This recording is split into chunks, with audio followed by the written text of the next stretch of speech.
Some secrets are meant to stay buried, but in the old house of St. Mary Mead, there was a truth that refused to be forgotten. The first time a whisper cut through the night air, no one paid attention, but by morning, someone was gone. And that's when they knew this wasn't just a story, it was something waiting to return.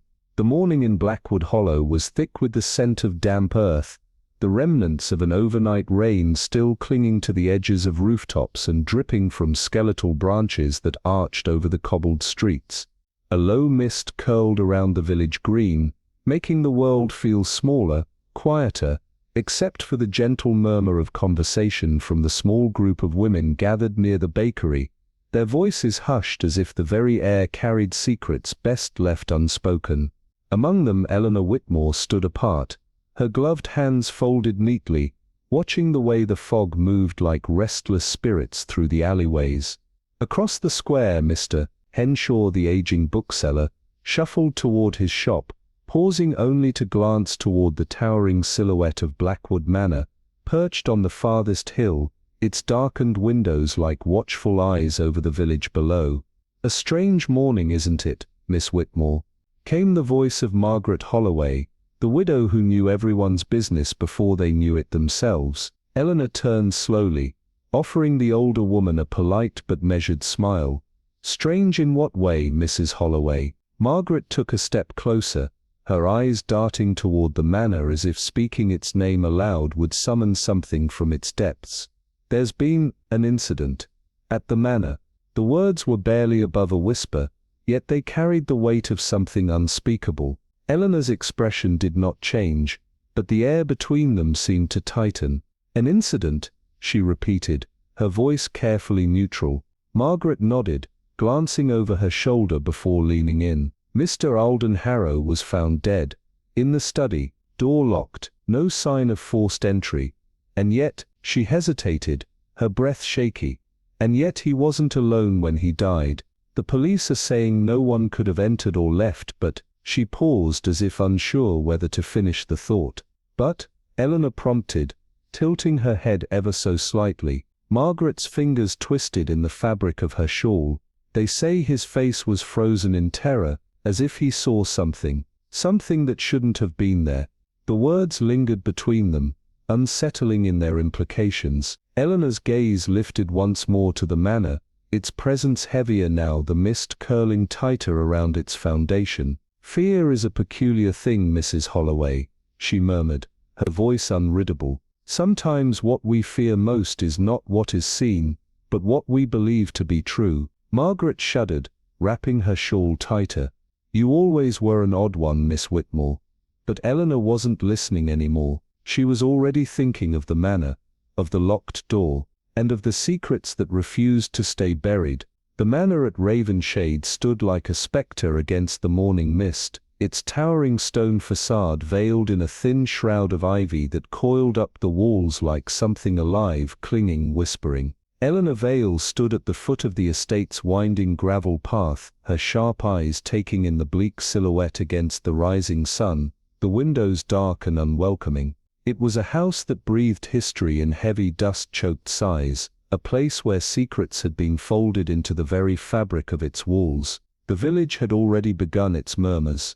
A death in the study, a door that had been locked from the inside, no footprints, no signs of entry, and yet the body had been found slumped over the desk, the victim's face twisted into something beyond pain, beyond fear, as though they had seen something just before the end, something they never should have. A murder without a visible murderer. Eleanor pressed her lips together, the chill in the air curling around her like an omen. The wind shifted, rustling the dead leaves at her feet as she ascended the stairs, each step slow, deliberate. The great oak door swung open before she could knock, revealing Inspector Langley, his broad figure blocking most of the dim light from within, his face set in deep lines of fatigue and weariness. "You're here," he muttered, stepping aside. Eleanor offered him only a nod, her gaze already sweeping the entryway, cataloguing the rich mahogany paneling, the rows of oil-painted ancestors lining the walls, their silent, watchful eyes following intruders with suspicion that time had not faded. The house was a tomb of stories, some left unfinished. "The study," Langley said, leading her down a long corridor where the air felt thick, stale, the scent of old books, aged paper, and something else, something metallic lingered, curling in the edges of the mind like an unfinished thought. The door to the study was ajar, a single shaft of muted light stretching across the parquet floor. Eleanor stepped inside, taking in the scene with the measured patience of someone who had long learned that the smallest detail often held the greatest weight. The heavy desk at the center of the room was polished to a high sheen, the inkwell untouched, the papers stacked with precision that spoke of order, of habit. And then there was the body, Captain Ambrose Kent, slumped over in the great leather chair, his hand frozen in its final grasp around a fountain pen, his expression one of utter horror. The veins in his neck stood out, his jaw locked in a silent scream, but there was no sign of struggle, no wound, no apparent cause of death, just the overwhelming certainty that in his last moments he had seen something that had unraveled him from the inside out. Eleanor moved closer, her fingers tracing the edge of the desk, noting the faint scent of cigar smoke still lingering in the air despite the room being sealed. She could feel the inspector's eyes on her, waiting, searching for some flicker of reaction. Instead she simply murmured, "Tell me everything." Langley sighed, rubbing the back of his neck. Not much to tell, locked room, no forced entry, no weapon, and yet, he gestured toward the body. "It wasn't a natural death, Miss Vale." Eleanor's gaze drifted toward the bookshelf, her mind already working, unraveling the impossibility. "No," she agreed softly, "it wasn't." The manor held its breath around them, as though it too was waiting for the truth to be exhumed from the past. The study at Ashworth Hall bore the weight of centuries, its air thick with the scent of aged wood, and the ghost of long extinguished cigar smoke. Heavy curtains smothered the afternoon light, casting elongated shadows that stretched across the grand mahogany desk, where Lord Edwin Blackwood sat, his throat slit, his once commanding presence reduced to a silent horror. The scene was pristine, unnervingly so, no overturned chairs, no shattered glass, no sign of struggle, only the quiet hush of a room that should have been undisturbed. Yet, the door had been locked from the inside, bolted with an iron latch that could not have been engaged from beyond. The windows, sealed shut, bore no sign of forced entry. And the weapon, the very blade that had done this gruesome work, was missing. Inspector Rowan Graves stood stiffly near the door, his expression grim, eyes flicking toward Eleanor Harrow as she stepped inside. A woman of quiet precision, her gaze swept over the scene with an unsettling calm. "A locked room," she murmured, her voice barely above a whisper, yet it carried through the silence like the first crack of a storm. "How very deliberate." Graves exhaled sharply, his patience worn thin by the impossibility of it all. Whoever did this wanted to make it look impossible. Eleanor moved further in, her gloved fingers ghosting over the desk's polished surface. A single glass of whiskey stood beside a neatly arranged stack of papers, the amber liquid undisturbed, a faint ring of moisture marking where it had sat untouched. The ink well capped, the quill placed at a precise angle, and yet, just beneath the desk, where the polished wood met the thick Persian rug, she saw them. Scuff marks, faint but deliberate, a distortion in the otherwise meticulous order of the room. "Someone was here after the murder," she said, kneeling to inspect the minute disturbances, the dust faintly displaced. They were careful, but not careful enough. Graves crouched beside her, his jaw tight. Why return to the scene at all? Eleanor's eyes flickered toward the bookshelf behind the desk, noting the smudge of dust along the frame of a single volume. To take something, or to put something back. Rising, she approached the shelf, running her fingers lightly across the spines of the leather-bound books, until she reached the one that bore the faintest imprint of disturbance. The title, obscured by time, meant nothing on its own. But when she pulled at it, the book did not yield. Instead, there was a barely audible click. A panel shifted. The sound of old gears whispered through the silence, and a hidden compartment slid open within the wall. Graves' breath caught, his hand hovering near his holster. Inside the narrow space, concealed within the depths of the manor's past, was the missing blade, its steel edge still glistening with the last remnants of Lord Blackwood's life. Eleanor tilted her head, her expression unreadable. Someone wanted this found eventually, she mused, her voice thoughtful, but only when it suited them. Graves exhaled, the weight of 100 questions pressing against him.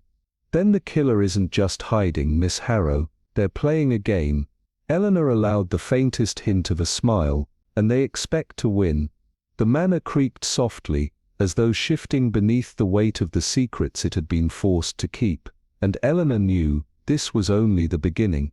A heavy grandfather clock stood against the far wall, its pendulum swaying in slow, deliberate motion, yet the time it displayed was unmistakably wrong. 15 minutes behind, as if someone had tampered with it deliberately. Eleanor Harrow took a step forward, her heels making the faintest sound against the polished oak floor, the scent of aged paper and lingering cigar smoke thick in the air. The body of Lord Arthur Wren lay slumped over his ornate writing desk, his lifeless fingers still curled near an overturned inkwell, the dark liquid pooling onto an unfinished letter, its last words smudged into illegibility. A single candle flickered beside him, casting elongated shadows that seemed to stretch unnaturally across the room, and Eleanor noted the peculiar absence of a struggle, no signs of forced entry, no overturned furniture, no hastily scattered papers, only the body, a locked door, and the eerie, perfect stillness of a crime, too meticulously arranged to be natural. The door was locked from the inside, Inspector Graves muttered, his fingers tracing the untouched bolts, his expression tight with frustration. No sign of anyone coming in or out. Eleanor's gaze swept across the room, taking in the subtle irregularities, the faint indentation in the thick carpet near the bookshelves, as if someone had stood there for too long, the barely perceptible smudge of soot near the edge of the fireplace, the peculiar manner in which the curtains were drawn, not quite closed, not quite open, as if someone had moved them briefly before reconsidering. This wasn't just a murder, she said softly, running her fingers lightly over the desk's polished surface. It was a performance. Inspector Graves exhaled sharply. And what exactly does that mean? Eleanor didn't answer immediately, instead leaning closer to the corpse, her keen eyes catching the faintest trace of something just beneath Lord Wren's collar, a subtle stain, nearly invisible against the fine linen of his shirt. She inhaled carefully, her sharp senses picking up the telltale hint in the air. Bitter almonds. Cyanide, she murmured, straightening. A fast-acting poison, masked by a staged stabbing to mislead us. He was already dead before the knife touched him. Graves blinked, his skepticism wavering. But then, why go through the effort? Why make it look like a stabbing if poison had already done the job? Eleanor's eyes flickered toward the misplaced candle, the wrong time on the clock, the smudged ink on the letter, small inconsistencies that painted a larger, far more intricate picture. Because whoever did this wanted us to focus on the wrong details, she said, moving toward the fireplace. She pressed her gloved fingers against the faint mark in the soot, then turned back toward the desk. Someone was here after the murder, careful enough to cover their tracks, but not careful enough to erase them completely. She reached for the pile of papers beside the inkwell, flipping through them swiftly, until she found what she was looking for, a single page, half burnt at the edges, as if someone had tried to destroy it, the words barely legible, "Tell no one." Midnight. The library. A slow smile tugged at Eleanor's lips, as she held it up for Graves to see. The real mystery isn't just how he died, she said, her voice laced with certainty. It's who he was planning to meet before he did. The inspector's eyes darkened as the weight of her words settled over him, and for the first time that evening, the locked room no longer seemed like the greatest puzzle at hand, because somewhere in this house, Someone had planned a murder, and they had done it, knowing that sooner or later, Eleanor Harrow would come looking for them.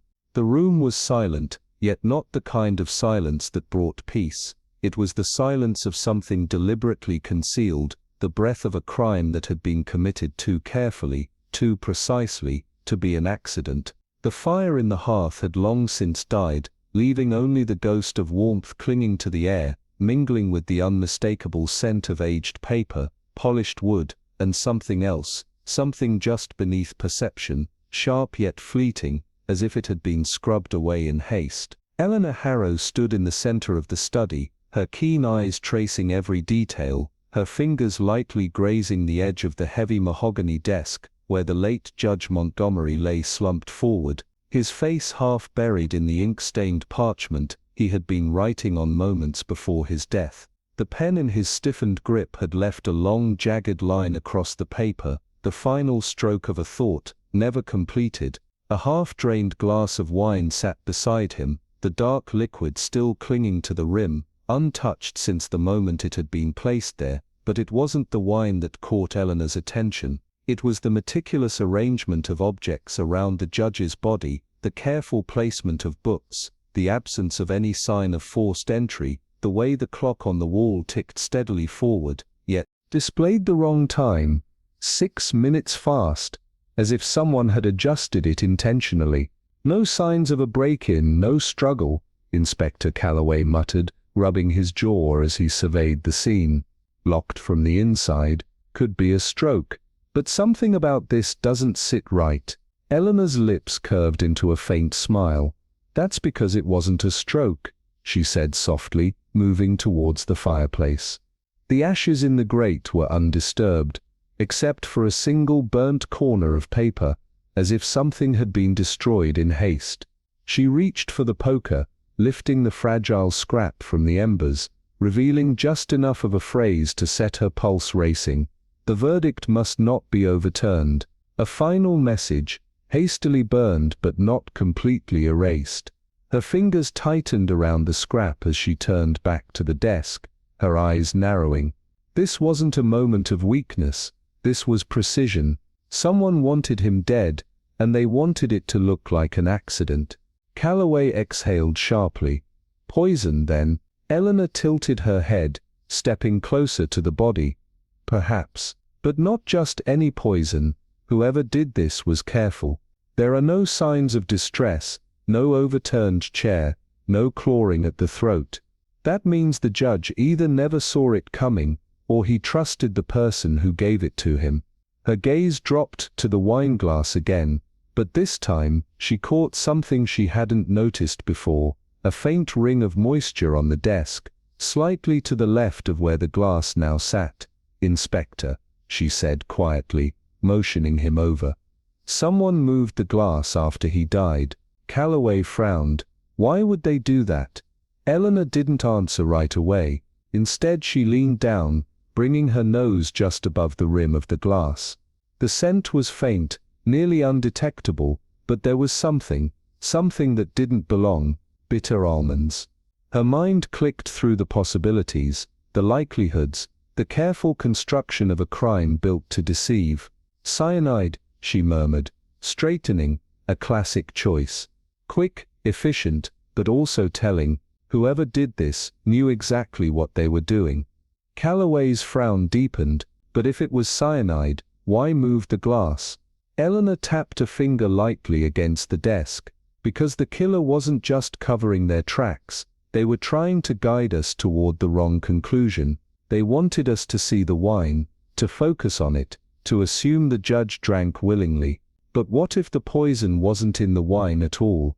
She turned, scanning the room again, her mind working through the layers of deception. That was when she saw it, the single almost imperceptible disturbance on the otherwise pristine mantelpiece. She stepped closer, running a gloved finger over the polished surface, and there it was, a faint smudge, as though someone had placed their hand there, perhaps to steady themselves, and just beside it, almost hidden in the shadow of an antique clock, was a small empty vial. The final piece fell into place. Eleanor turned back to Calloway, her voice quiet but certain. "The poison wasn't in the wine," she said. "It was in the ink." The inspector's eyes widened. "You're saying—" "Yes," Eleanor interrupted. "The judge wasn't poisoned through his drink. He was poisoned the moment he dipped his pen into the inkwell and licked the tip before writing." The weight of the realization settled over them both, as the room seemed to grow even colder. The locked door had never been the true mystery. No, the real mystery was the deception buried beneath the surface, the careful manipulation of details meant to mislead.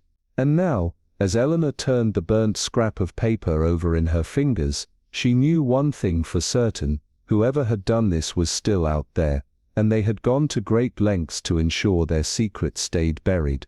But they had made one mistake, and she was going to find it. For a moment, the room was completely silent, as if the secrets buried within it were holding their breath, waiting for someone to finally uncover them. Eleanor Harrow's eyes were fixed on the old wooden desk, its edges slightly worn from years of use. The air carried that familiar scent of a room left undisturbed for too long, but beneath it, there was something else, something unnatural, a faint chemical trace, barely noticeable but distinct. Her fingers moved instinctively over the scattered papers on the desk, feeling the texture, searching for something out of place.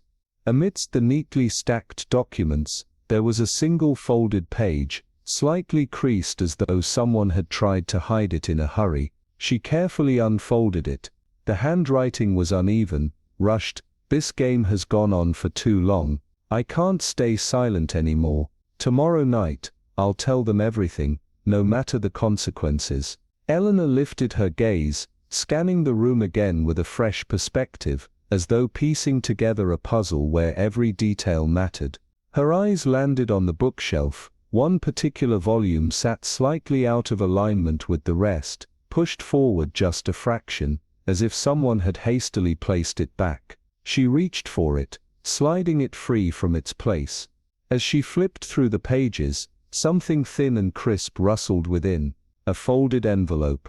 Tucked inside was a photograph, two men standing side by side. One of them was Fenton, the man who was now dead, the other, Captain Harroway. A date was scribbled on the back, 5 years ago, but what sent a chill through her was the message written beneath it: "Run if you can, but the end will be the same." Eleanor turned the photograph over, studying Harroway's face. There was something strange about his expression, a tension in his eyes, the weight of a hidden burden. This was no simple murder. This was something much bigger, something that had begun long before tonight, and was only now reaching its final act. She exhaled slowly and turned toward Colonel Redford, who had been watching her in silence, his face unreadable. "We need to speak to Captain Harroway, immediately." Her voice was steady, but deep inside, she knew that whatever truth was about to surface was going to be far more dangerous than she had anticipated. The candlelight flickered against the dark mahogany walls of the study, casting restless shadows that danced across the polished floorboards as Detective Eleanor Graves ran her fingers over the worn edges of the letter. The ink had faded, but the words were still sharp, cutting through the silence like a whisper from the grave. "I warned you once, there won't be a second time." The signature was missing, deliberately torn away, leaving behind only a ragged edge that spoke of desperation or fear, perhaps both. Her gaze flicked to the heavy clock on the mantelpiece, its brass pendulum swaying in a slow hypnotic rhythm. 12 chimes had rung that night. 12 chimes had marked the moment Harold Vance had slumped forward at his desk, his lifeless fingers curled around a half-finished glass of brandy. Poison, slow, insidious, and precise. Just like everything else about this case. She turned her attention back to the desk, where the ink blotter bore a faint indentation. Someone had written something on the top sheet and removed it, but the ghost of the words remained. Eleanor leaned in, angling the light just so, and the letters began to form. "Meet me at the Hollow." The Hollow, an old hunting lodge on the edge of town, long abandoned and swallowed by the encroaching forest. A place for secrets. A place for crimes that needed to be buried. The realization sent a slow chill through her bones. Harold Vance hadn't died because of some chance misfortune. He had been silenced. The room itself was trying to speak, to tell her what had happened if only she knew how to listen. The overturned inkwell on the floor, had it been knocked over in a struggle? The open ledger, its pages filled with names and numbers that didn't quite add up. What debts had Vance been collecting, and who had been desperate enough to make sure he never spoke of them again? Then there was the torn cufflink found beneath the desk, its engraving barely visible, but unmistakable. She had seen its twin before, worn by someone who had sworn they had no business with the deceased. Lies were starting to unravel, and the truth was waiting just beyond reach, like a predator in the dark. A knock at the door made her straighten. Inspector Lennox stood in the threshold, his expression unreadable, but she knew that look. He had found something. "There's been another one," he said simply, and that was all she needed. The game had changed, the pieces were moving, and somewhere in the shadows the real killer was waiting for her to make a mistake. Captain Elias Rathbone entered the dimly lit parlor, his uniform as crisp as the autumn air outside, yet there was a heaviness in his gait, a shadow trailing his every step that had nothing to do with the weight of his boots. His presence commanded attention without effort, scarred by war, sharpened by time. His fingers brushed against his lapel, a reflexive motion, adjusting an invisible rank as though grounding himself against the past. Across the room Genevieve Moreau sat, poised in a chair by the fireplace, her emerald green gown shimmering in the flickering glow. She was elegance and steel wrapped in a veneer of politeness, her expression betraying nothing as she acknowledged Rathbone's arrival with a slow, deliberate nod.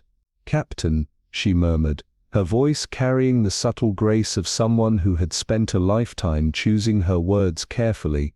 The silence that followed was thick, each second stretching as though the room itself was reluctant to let the conversation begin. Then the door creaked open once more, and in stepped Vincent Carrington, a man whose name had only recently surfaced in whispers, an elusive figure in the affairs of the late Lord Ashford, a man who had known too much and spoken too little. His sharp blue eyes flickered with something unreadable as he adjusted the cuffs of his tailored jacket, a contrast to the uniformed severity of Rathbone. "I trust we're not here to exchange pleasantries," Carrington remarked, his voice cool, detached.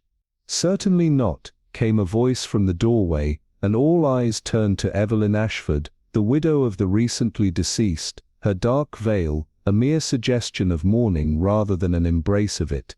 "We are here because my husband is dead, and I intend to find out why." A statement, not a plea. Rathbone's jaw tightened. There were things about Lord Ashford's death that did not sit well with him.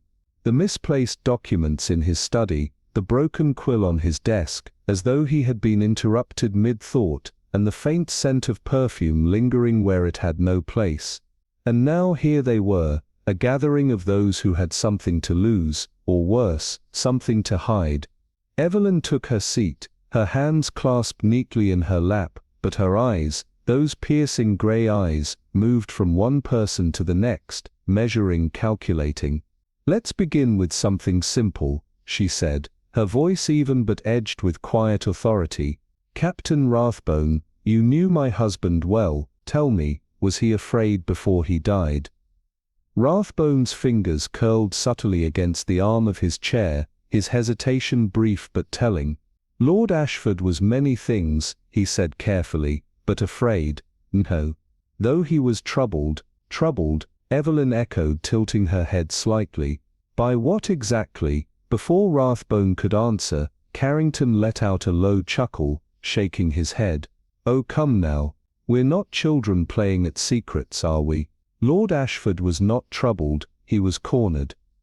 The room went still. Genevieve's gaze flicked toward him, her lips parting slightly, as though to interject, but she thought better of it.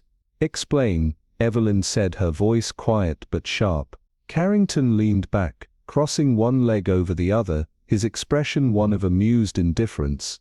"I think we all know Lord Ashford had debts, ones that could not be settled with money alone. The air shifted, heavy with unspoken truths. Genevieve finally spoke, her voice measured. "Are you suggesting he was murdered because of some deal gone wrong?"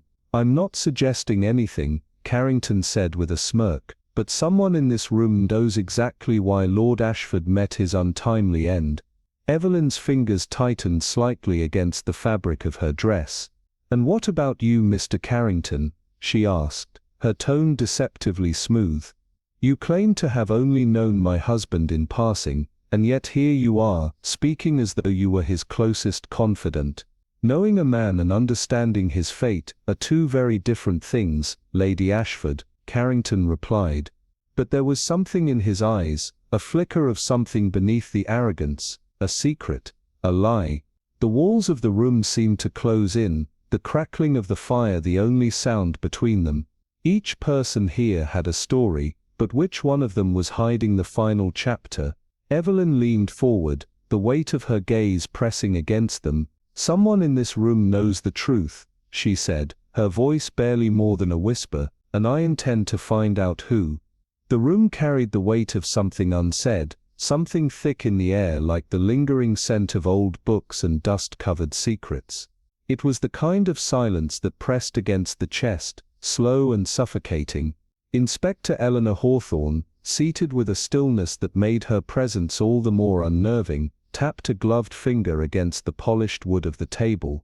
The gathering was small but weighted. Each face around her bore the marks of old wounds, some physical, some carved far deeper. Across from her sat Captain Lionel Westcott, his uniform crisp but his eyes shadowed by something time could not soften. To his left Lady Imogen Fairfax, her diamonds catching the flickering candlelight, her expression unreadable, a woman who had long learned the art of controlling the room without speaking. And at the far end where the firelight barely reached, was Daniel Holloway, a man no one had paid much attention to until now, but whose presence at the late Lord Everleigh's funeral had raised more than a few questions.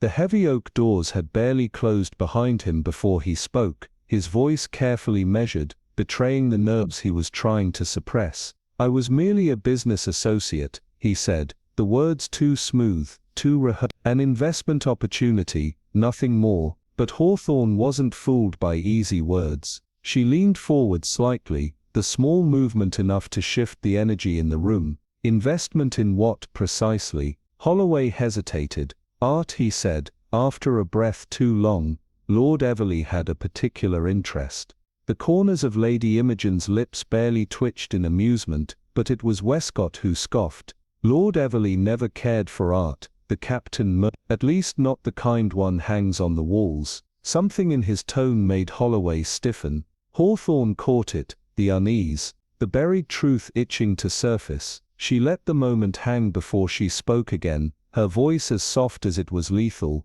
"Then tell me, Mr. Holloway, what exactly was Lord Everleigh so fixated on before he died?" The shift in Holloway's expression was imperceptible to most, but not to her.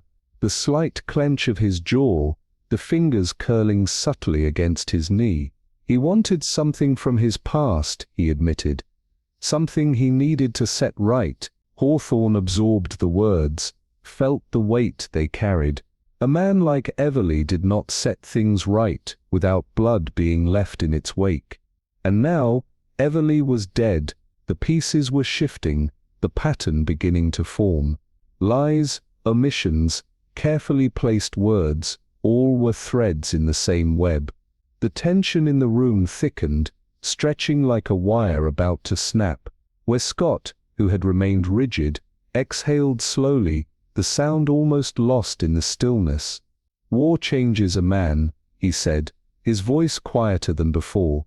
"I imagine Everleigh knew that better than most." His words were careful, but there was something else beneath them, something carefully buried. "And what about you, Captain?" Hawthorne's question cut through the air like the edge of a knife. Westcott's jaw tightened, but he didn't look away. "We all did things that might seem different, from an outsider's perspective." Hawthorne tilted her head slightly, studying him. "Different," she echoed. Westcott's fingers curled subtly against the armrest of his chair. Necessary, he corrected, his voice steady. Survival isn't always noble. There, a flicker of something real, a thread of guilt woven through the cracks in his carefully maintained control. And Everly, Hawthorne pressed, was he part of that necessity? Westcott's gaze flickered toward the fire, just for a second, and that second told her everything. "We survived together," he said simply, but the way he said it, the way his voice dipped into something just short of regret, told her that survival had come at a cost that had not been forgotten. Lady Imogen's voice broke the heavy silence, smooth as velvet but cold as steel. "War doesn't make men," she mused. "It unmakes them."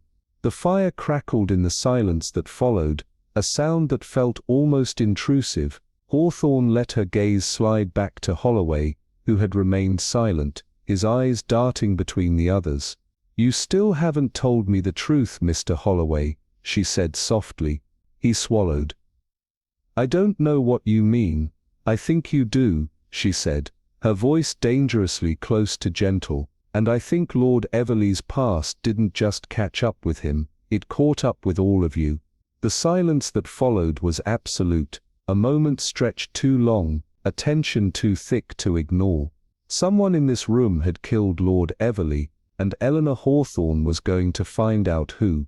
The flames in the grand fireplace danced with a quiet flicker, their warmth swallowed by the heavy silence draped over the room like an invisible fog. The air smelled of old parchment, faded perfumes, and something else, something less tangible, like the ghost of long-buried confessions lingering in the walls. Inspector Eleanor Hawthorne sat poised in the high-backed chair, a study in stillness, her gloved fingers resting lightly against the polished wood of the table before her. She was surrounded by figures of influence and reputation, each of them a name whispered in social circles, each carrying histories woven with careful discretion. Across from her sat Lady Vivienne Caldwell, the widow of a man whose past was now being exhumed piece by piece. Her beauty was the kind that did not fade with age, but hardened instead, like a mask refined by years of necessity. Beside her, the ever-composed Lord Edgar Sutcliffe, his impeccable attire doing little to soften the cold calculation in his eyes, watched the room with the detachment of a man accustomed to witnessing downfall from the comfort of a distance. But it was Seraphina Locke, seated near the window where the dying light of the afternoon painted shadows across her porcelain features, who held Hawthorne's interest most. She had remained quiet through most of the evening, her hands folded delicately in her lap, her gaze lingering somewhere beyond the conversation, as though lost in the past. Yet there was something about her, a barely perceptible tension in her shoulders, a tightness in her fingers, that suggested she was far from detached. It was Lady Vivienne who broke the silence first, her voice carrying the smooth, practiced ease of a woman who had spent years navigating dangerous conversations. "It is unfortunate, of course," she murmured, reaching for the teacup before her, though she did not drink. "But surely, Inspector, you cannot believe there is anything more to this than an unfortunate accident." A pause, just long enough for the words to settle. "Accident," Hawthorne repeated, almost as though she were tasting the word, weighing its weight. "Curious, Lady Caldwell, that you should call it that before I've even stated the nature of my inquiry." A delicate but deliberate move. Lady Vivienne's fingers tightened slightly against the porcelain handle of her cup, but her smile remained undisturbed. "Surely, there is no other explanation." "There is always another explanation," Hawthorne said mildly. "The question is which one holds the truth."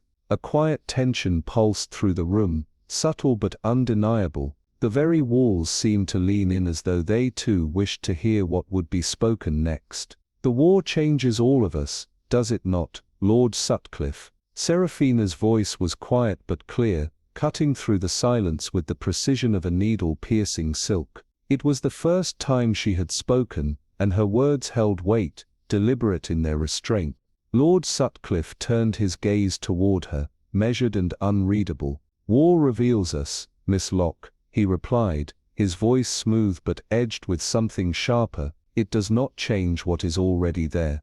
Hawthorne watched them both, the flicker of something unspoken passing between them like a whisper through the cold. "It is an interesting choice of words," she mused, her tone deceptively light. "Tell me, Lord Sutcliffe, what exactly did the war reveal about you?" A silence stretched taut as wire, a beat too long, and then the smallest shift in his expression, there and gone in an instant.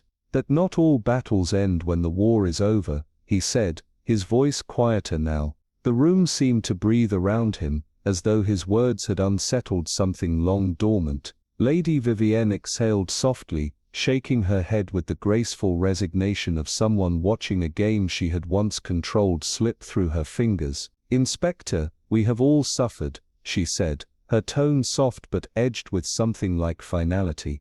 "But suffering does not make one guilty."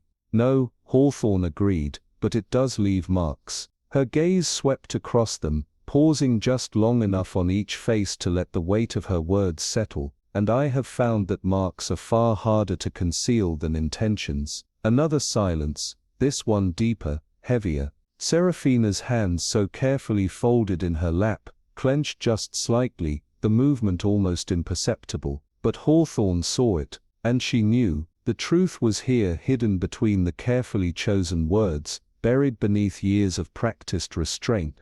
It was waiting, and she would find it.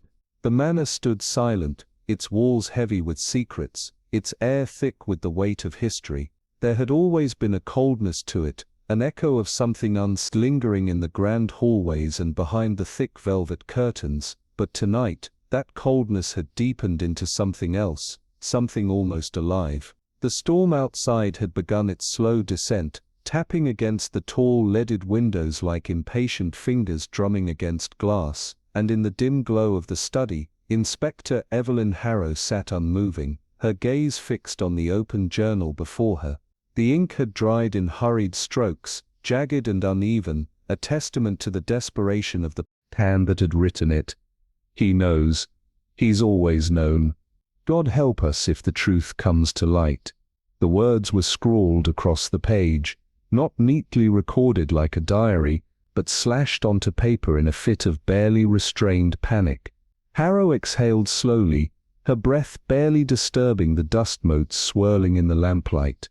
Fear had lived in these pages, had pressed itself into the fibers of the paper with an urgency that sent a shiver down her spine. Captain Aldrich Graves had been dead for less than 24 hours, but already his presence had become something more than just a memory. The house had swallowed his last moments, absorbed his last thoughts into its very bones. But it had not erased the truth. Somewhere in the quiet corners of this estate, hidden beneath carefully woven stories and polite denials, was the answer to the question she had come to ask. How had he died? And more importantly, why? She reached for the crystal decanter on the desk, tilting it slightly in the lamplight. The amber liquid within barely stirred, but something else caught her eye. A residue, faint but undeniable, clinging to the glass in a thin, nearly invisible film. Not much, not enough to be obvious, but enough for someone who knew what to look for. Cyanide. The realization settled over her like a shadow. The bitterness in the air, the sudden collapse, everything pointed to a poisoning carefully administered, designed to leave no trace except a whisper of suspicion. But suspicion was all she needed. Her fingers brushed the surface of the desk, tracing the dustless circle where the decanter had been placed. Whoever had done this had been meticulous, but even the most careful of murderers left something behind. The journal was the key. She knew that now. Its frantic words were not merely the ramblings of a man drowning in past regrets. No, they were a warning. He knows. Who had Graves been afraid of? Who had been afraid of him? The war had not left men untouched. Some had returned with medals, others with nightmares. Some had returned with secrets so terrible they could not be spoken aloud. Graves had been one of those men. And now he was dead. The house seemed to breathe around her, its silence shifting with the weight of its own past. The storm outside had grown bolder, rattling against the glass with restless insistence, as though trying to force its way inside. Harrow stood slowly, glancing toward the darkened hallway beyond the study. Somewhere in this house, someone was listening. Someone who had sat at this very desk, read these very words, and decided that Graves had to be silenced. But silence was never absolute. The truth had a way of clawing its way to the surface, no matter how deeply buried. And Harrow had never been one to leave a puzzle unsolved. The game had begun, and before the night was through, she would know exactly who had poisoned Captain Aldrich Graves and why. The storm outside had grown relentless, rattling the great windows of Blackthorn Manor, its howling winds pressing against the stone walls as though the past itself had risen to batter at the doors. Inside in the dim-lit study, where the air smelled of ink and dust, and something more elusive, something like fear, Detective Evelyn Harrow stood in the hush of midnight, her gloved fingers grazing the worn leather of an open journal. The pages were filled with the frantic, slanted handwriting of a man who had long since ceased to believe in safety. It won't stay buried. Not forever. Someone knows. Someone is watching. God help me if they find out. The words scrawled across the yellowed parchment carried a weight that pressed against the very walls of this house, whispering of something far more insidious than mere regret. Colonel Alistair Royce had not simply died in his sleep, as the household had first claimed. The unnatural stillness of his body, the faint acrid scent in the air, and the peculiar way his fingers had curled inward all told a different story, one of quiet violence, of a death designed to mimic the mundane. Poison, subtle, almost undetectable, but there were no true accidents in a house as steeped in old sins as this one. Royce had known something worth killing for. Harrow turned, her gaze sweeping the grand study, its towering bookshelves and gleaming mahogany desk, standing like silent sentinels over the secrets they had witnessed. The manor held its breath, its cavernous halls concealing more than just its master's untimely demise. She could feel it in the hush of the corridors, in the way the servants averted their gazes, in the way the clock on the mantel seemed to tick just a shade too slowly, as if time itself had bent to accommodate the weight of the past. A past that someone, somewhere within these very walls, had decided could not be unearthed. The question was who? Her mind flicked through the faces that had gathered earlier in the drawing room. Lady Eleanor Royce, whose poised elegance masked a mind far sharper than she let on, her fingers twitching at the hem of her sleeve whenever her husband's name was spoken. Lieutenant Henry Garrow, a man returned from war with a haunted gaze and a wound that had never quite healed, not in flesh, nor in spirit. And then there was Vincent Calloway, Royce's oldest friend, his laughter always just a touch too easy, his charm a carefully constructed mask that had yet to crack. Any one of them could have slipped the poison into the brandy, could have watched as the colonel sipped his last drink, as the truth he carried died with him, but the past had a way of refusing to stay buried, and Royce had known it. The journal was proof, a warning wrapped in ink and desperation, and if he had feared discovery, then so should his killer. Harrow set the book down carefully, her eyes lifting toward the heavy drapes that hung over the study windows, the candlelight throwing jagged shadows across the darkened room. Outside, the storm raged on, but inside, the silence had become something living, something waiting. The truth had begun its slow, inevitable ascent to the surface, and when it finally emerged, when the final terrible reckoning came, there would be no more shadows to hide in. The game had already begun. The only question left was whether the murderer had realized it yet. The shadows of Blackwood Hall stretched long and twisted, creeping over the rain-slicked floor as the storm outside raged on.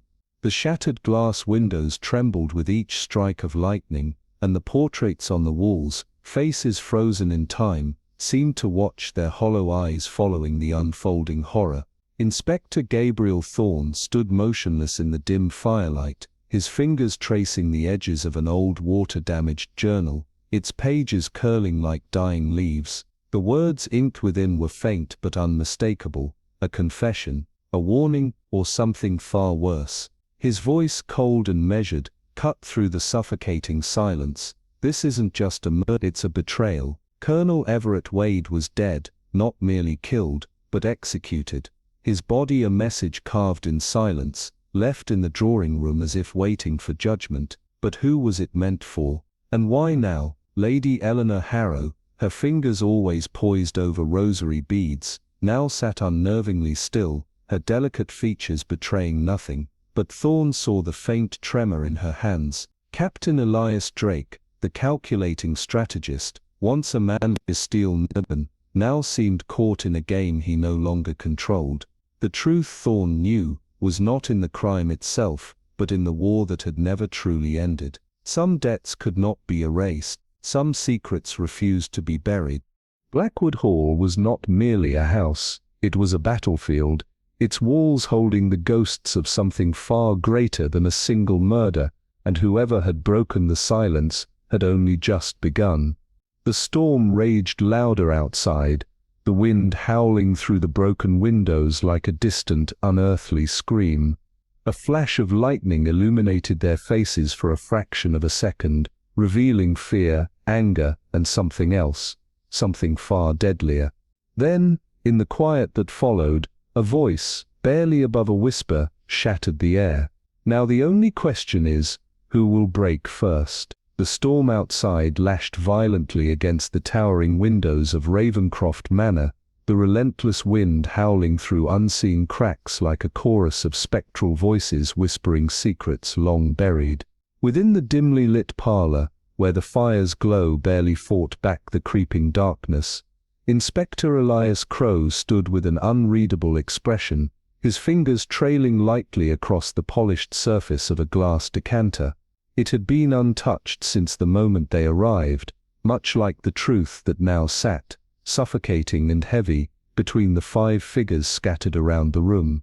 Sir Reginald Fairfax, his aristocratic features etched with unease, gripped the arms of his chair as if bracing against an unseen force. Lady Evelyn Hawthorne, regal even in distress, remained poised but tense, her hands folded so tightly in her lap that the skin around her knuckles paled. Lionel Graves, his usually steady hands now betraying a slight tremor, kept his gaze lowered, avoiding the eyes that might pierce through him. And then there was Captain Samuel Whitmore, whose military discipline had not yet broken, though his jaw remained clenched, betraying the weight of something unspoken. Crowe turned slowly, his measured steps echoing against the marble floor, his voice cutting through the suffocating silence. This was never about a simple murder, it was about erasing something that could never be forgiven. The words sent an almost imperceptible shiver through the room, like a cold wind threading through the spaces between them. The body of Lord Victor Blackwood had been found in his private study, locked from the inside, no sign of forced entry, and yet, undeniably, a murder. The puzzle had seemed impossible, an enigma that should not exist, and yet the answer had been buried, not in the physical mechanics of the crime, but in the psychology of it.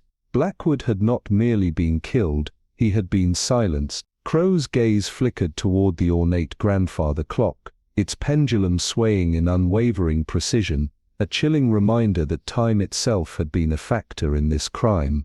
The locked room was a trick, but the real deception ran far deeper. He stepped forward, his keen eyes sweeping over the assembled suspects.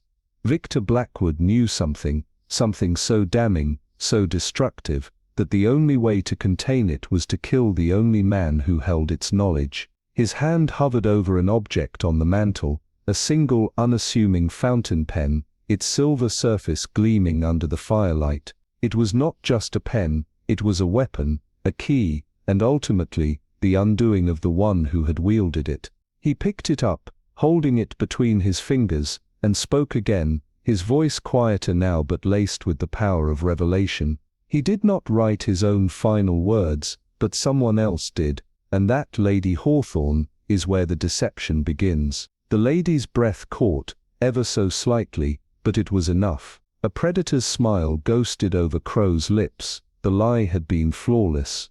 the crime, exquisite in its construction, but all things, no matter how carefully buried, must eventually rise to the surface. The fire crackled sharply, as if reacting to the weight of the moment, as Crow turned fully toward his captive audience, ready to dismantle every illusion, every false alibi, until nothing remained but the cold, undistilled truth. "Now then," he murmured, the storm outside swelling, as if the night itself hungered for the confession that was about to unfold, "shall we begin?" The wind outside howled through the towering estate, rattling the windows with an eerie persistence, as if the storm itself demanded entrance to the secrets within. The Westmore Manor, grand yet suffocating, stood like a monument to sins long buried, its candle-lit halls shrouded in an unsettling stillness. In the vast drawing-room, where shadows stretched across the walls, and the heavy scent of aged wood and dying embers filled the air,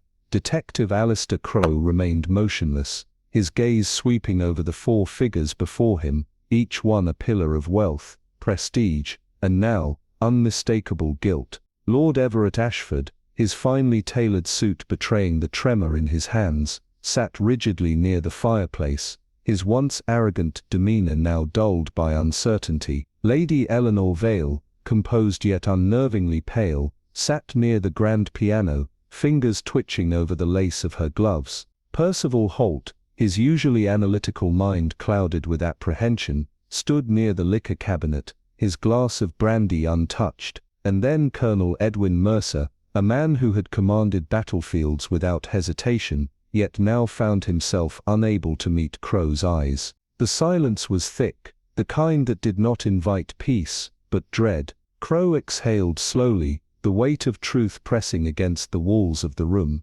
This was never about greed, nor revenge, nor even mere desperation, he said finally, his voice even yet cutting. It was about absolution, a crime not committed in hatred, but in penance. The words lingered, pulling the tension even tighter as the 4 exchanged uneasy glances. They had all believed they understood the crime, that Sir Adrian Blackwell had been murdered in his study, the door locked from the inside, a single gunshot ending the life of a man who, by all appearances, had taken his own life. But Crow had peeled back the layers of deception, revealing the flaw in the illusion. Blackwell had not killed himself. He had been guided to his own destruction. Crow stepped forward, his fingers grazing the edge of the grand desk in the center of the room, the very same desk where Blackwell had sat just hours before his demise. His gaze flicked toward the silver cigarette case resting beside an overturned inkwell,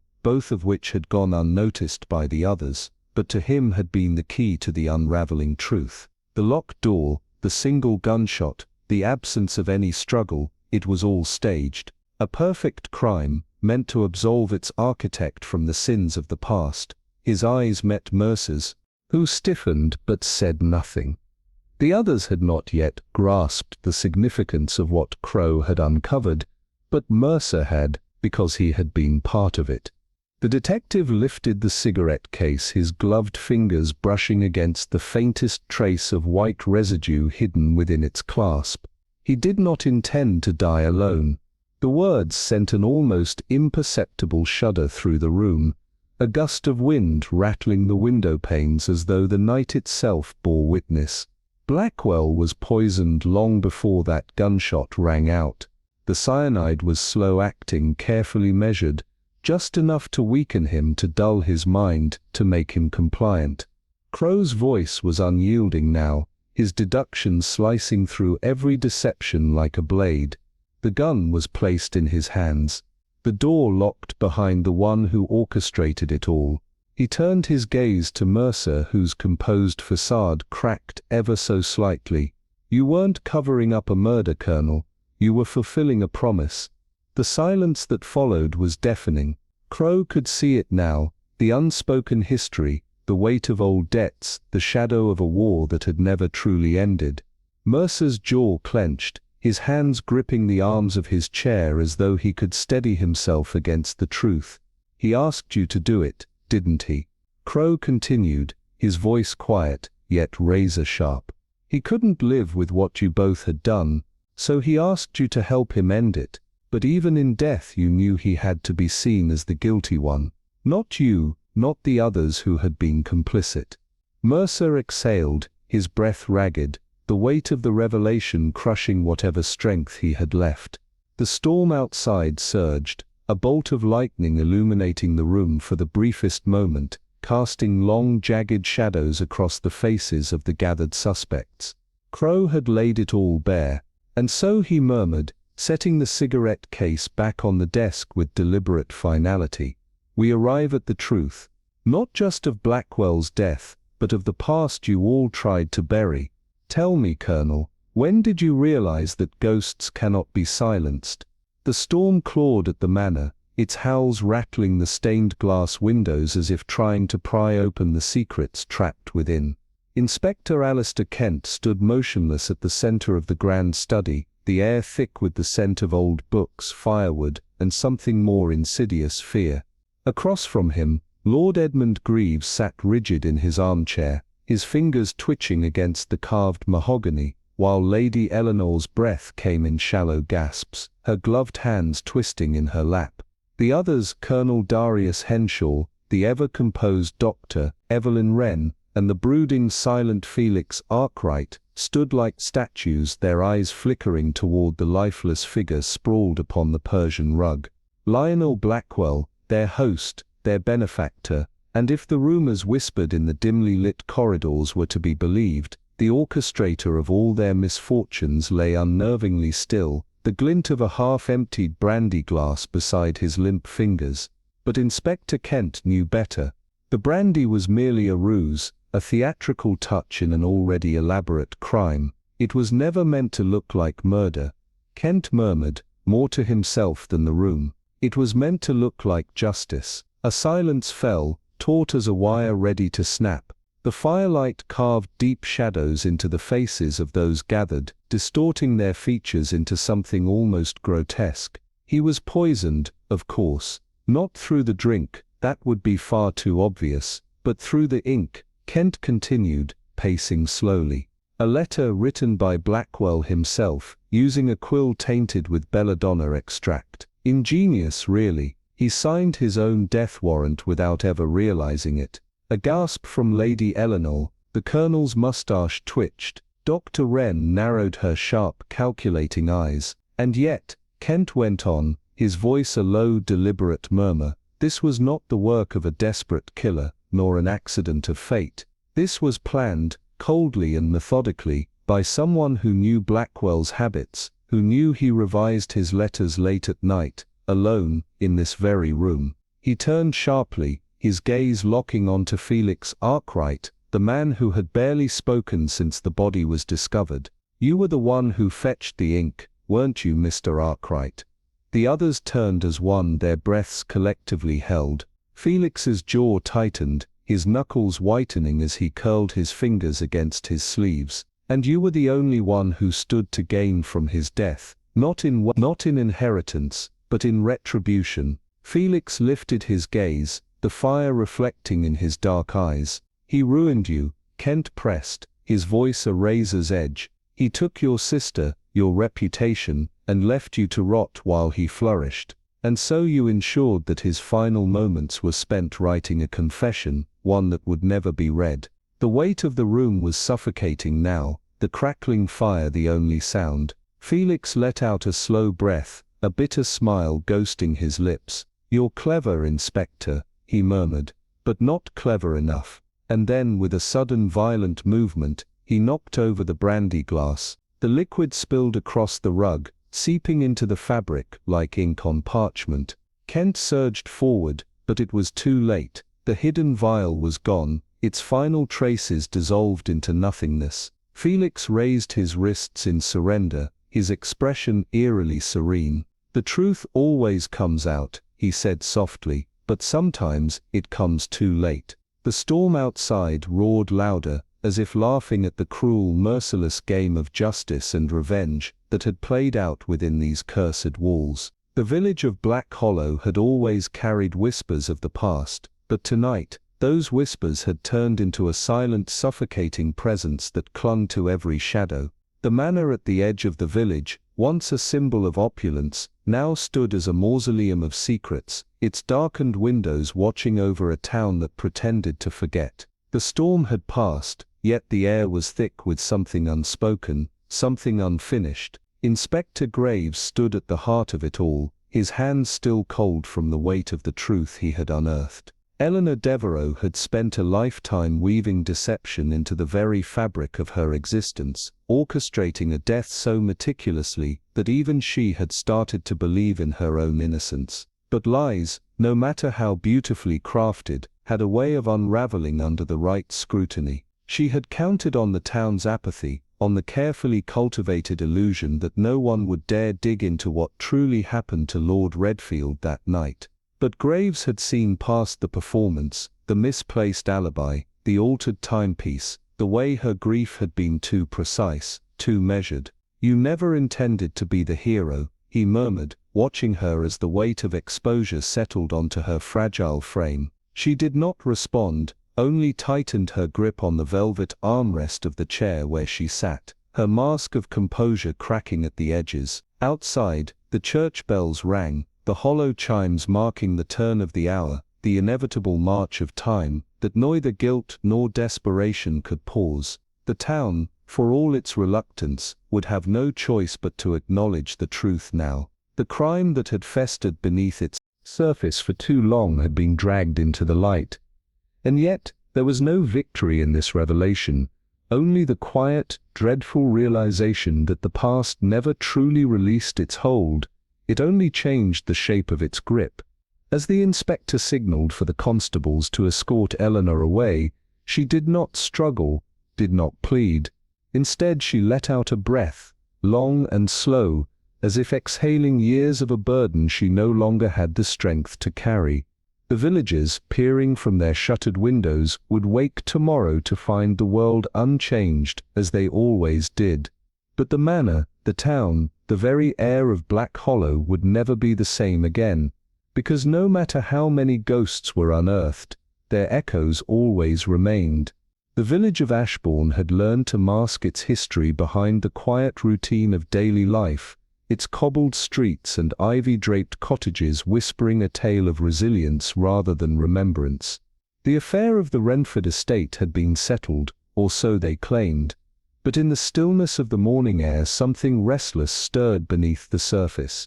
Inspector Alden had uncovered the truth, meticulously peeling back the layers of deception, yet the resolution carried no triumph, only the weight of understanding that justice was rarely as clean as the law pretended it to be.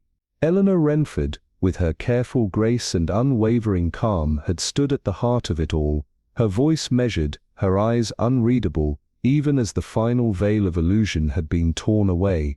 She had orchestrated the disappearance of her husband, not out of hatred, nor greed, but out of something far more insidious, a quiet, calculated necessity. The village had gossiped in hushed tones, spinning their own narratives, but none had grasped the true horror of it, that sometimes the most dangerous crimes were the ones committed in absolute silence.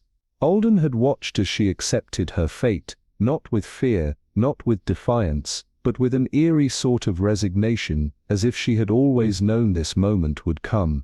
And yet, there was no catharsis in the revelation, no applause for the unveiling of truth, only the lingering discomfort of knowing how close darkness had lived among them, how easily it had worn the face of civility. The villagers carried on, as they always did. The baker's shop opened with the scent of fresh loaves wafting through the square. The children laughed in the fields, and the church bells tolled at dusk, as though nothing had changed. But the manor stood differently now, its once grand facade marred by the knowledge of what had transpired within its walls. Lady Beatrice Lennox, once the quiet observer in the periphery of the scandal, now walked the village paths with a different gait, her own secrets pressing upon her like the weight of a storm yet to break. She had played her part in the unraveling, subtly nudging the truth toward the light, yet there was no solace in the knowledge that her silence had aided justice. She had always understood that secrets, once unearthed, had a way of reshaping the world around them, and now, Ashbourne carried its past differently, not forgotten, but absorbed into the unspoken fabric of its existence.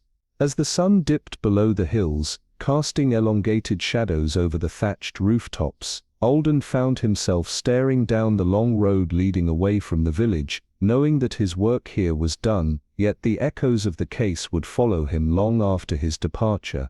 Because no mystery, once solved, ever truly faded, it simply settled into the cracks of memory, waiting for time to decide whether it should be remembered or buried once more. The village of Ravensbrook had a peculiar way of burying its secrets, wrapping them tightly in the folds of routine life, until even those who had lived through the worst of its shadows convinced themselves that nothing had ever been amiss. The affair at Blackthorn Hall had on the surface reached its conclusion, the papers had printed their final words, the constabulary had closed their ledgers, and the villagers had resumed their quiet exchanges over morning bread and evening brandy. But beneath the hum of normalcy, something still lurked, intangible yet undeniable, like the faint scent of smoke long after the fire had been put out. Detective Inspector Gabriel Aldrich had been the one to unearth the truth, though it had come at a cost heavier than he had anticipated. Evelyn Harrow, the woman at the heart of the storm, had worn her guilt like a veil, never denying, never confessing, simply allowing the truth to slip through in measured, deliberate admissions, until there was nothing left to hide. She had not killed Lord Blackthorn herself, but the moment she had chosen silence over revelation, she had condemned him just the same. Aldrich had seen it in her eyes when she had finally spoken, not fear, not remorse, but an eerie acceptance of the inevitable. And yet, even with her fate sealed, even with the villagers choosing to turn their gaze elsewhere, he could not shake the feeling that the story had not truly ended. The house itself stood differently now, its towering silhouette more oppressive than grand, its windows like darkened eyes that had seen too much. Lady Helena Whitmore, once an elegant fixture of Ravensbrook's social sphere, now moved through the village with a quiet air of someone who had survived something unspeakable, though whether she was victim or accomplice, remained an unspoken debate among those who dared to whisper about the affair in private. Aldrich had always known that no case truly closed, no truth ever remained still for long. The past had a way of clawing its way back, reshaping itself in ways that time alone could not erase. As the autumn winds swept through the village, rustling through the hollow bones of trees stripped bare, he found himself standing at the foot of Blackthorn Hall's gates once more, staring at the great house with the cold certainty that something was still unfinished. The official records might claim the matter was resolved, but he knew better. Secrets did not die in Ravensbrook. They simply lay in wait. The village of Black Hollow had always held its secrets close, like whispers trapped beneath the damp earth, but tonight, the wind carried something else, a quiet disturbance, an unspoken truth pressing against the walls of every dimly lit home. Inspector Hawthorne stood at the crest of the old stone bridge, his coat drawn tight against the night chill, staring down at the still moonlit waters below. The body had been found here just 3 nights ago. Miss Evelyn Hargrave, the reclusive writer whose novels had filled bookshelves but whose own life had remained a mystery, even to those who called her neighbor. The village had murmured their speculations, a tragic accident, a misstep in the dark, or as some suggested in hushed tones, something far more sinister. Miss Hargrave had been working on a final manuscript, one she had kept locked away in her study, a novel that according to the rumors, was never meant to be read. But secrets, as Hawthorne well knew, had a way of clawing their way into the light, and the truth was never as simple as ink on a page. He turned his gaze toward the manor at the edge of the village, where Lady Eleanor Rashcombe resided, a woman whose past was as carefully constructed as the grand estate she guarded so fiercely. She had been seen with Miss Hargrave on the night of her death, walking the same path that led to this very bridge, and yet, when questioned, she had merely smiled that unreadable smile, and said she had been home all evening, tending to her roses. But roses, much like stories, had thorns, and Inspector Hawthorne knew a lie when he heard one. There was something about this village, about its quiet way of moving forward even as shadows lingered in its corners, that unsettled him. He had seen the way the others avoided speaking of the past, how they glanced toward the ruined chapel at the edge of the forest and quickly turned away. There had been another death, years ago, one that had never quite settled into the town's history, a puzzle left unfinished. And now, with Miss Hargrave's passing, it was as if the past had decided to rewrite itself, pulling its forgotten pieces into the present. Hawthorne exhaled, his breath a ghost in the cold air. The case was far from over. In fact, he had the terrible sinking feeling that it had only just begun.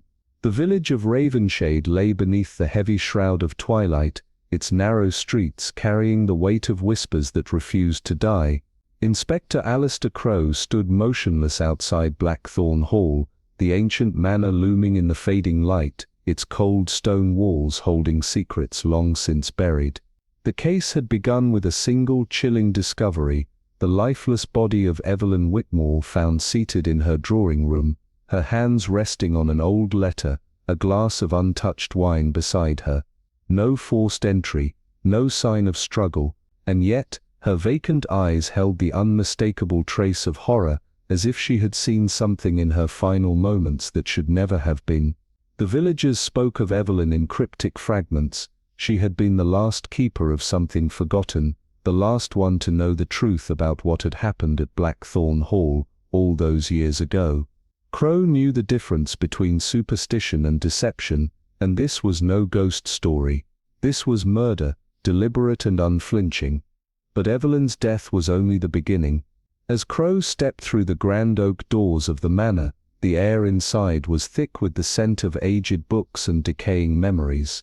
Lady Rosalind Ashford, the last of the Blackthorn lineage, stood by the flickering hearth, her fingers gliding absently over the delicate embroidery of her sleeve. "You should leave, Inspector," she said softly, not looking at him. "Some things are best left buried." Crowe studied her, noting the slight tremor in her hands. A lie, perfectly rehearsed.